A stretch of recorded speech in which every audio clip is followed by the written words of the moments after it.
kaunting octopus. Ito na nga yung ating octopus. Pagkatapos kong hiwain, ay ganito na siya. So, ngayon naman, ay magpiprepare naman ako ng mga sangkap niya.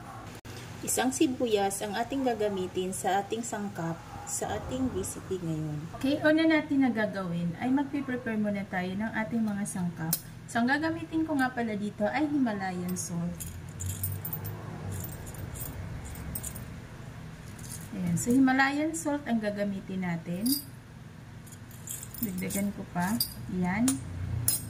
Tapos, gagamit rin tayo rito ng oregano.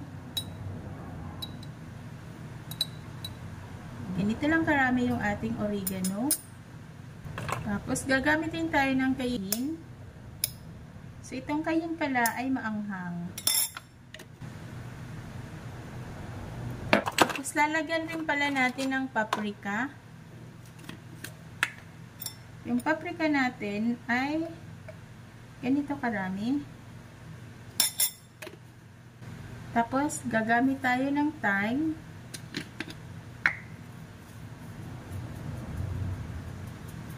Ayan. So, ngayon, paghalo-haloin lang natin ito. Ayan. So, dito pala ako magluluto. Ito yung gagamitin natin na kawali. Olive oil ang ating gagamitin para sa ating pag-isa.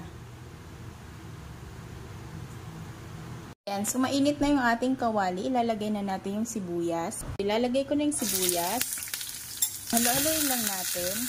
Kailangan wag sunog yung ating sibuyas. Yung maging soft lang siya ay okay na. Pagkatapos naman ay ilagay na natin yung ating octopus.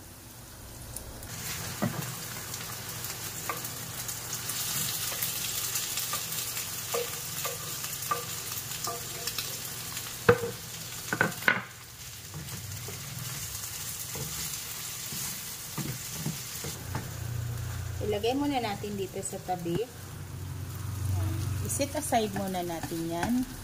Tapos ngayon, ilagay na natin yung mga sangkap. So, bubuhos lang natin dito sa gilid. Ayan. So, halo-haloin muna natin dito. Ang bango. Baka kasi masunog yung sangkap natin kapag ito yung inuna natin sa paglagay dun sa ating pag-isa. So, ngayon, halo-haloin na natin siya. Ngayon naman, lagyan natin ng paminta.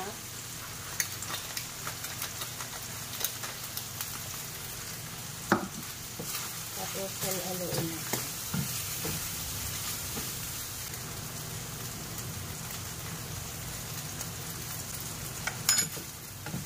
Grabe, sarap. Ito yung ating nilulutong octopus. Ganito lang kasimple ako magluto ng octopus. Pagkatapos kong i-pressure cooker, pinalambot ko na. Ay, ganito na. Igigisa lang natin. Lalagyan lang natin ng mga sangkap. So, ito na yung guys. So, napakabilis lang. Thank you for watching.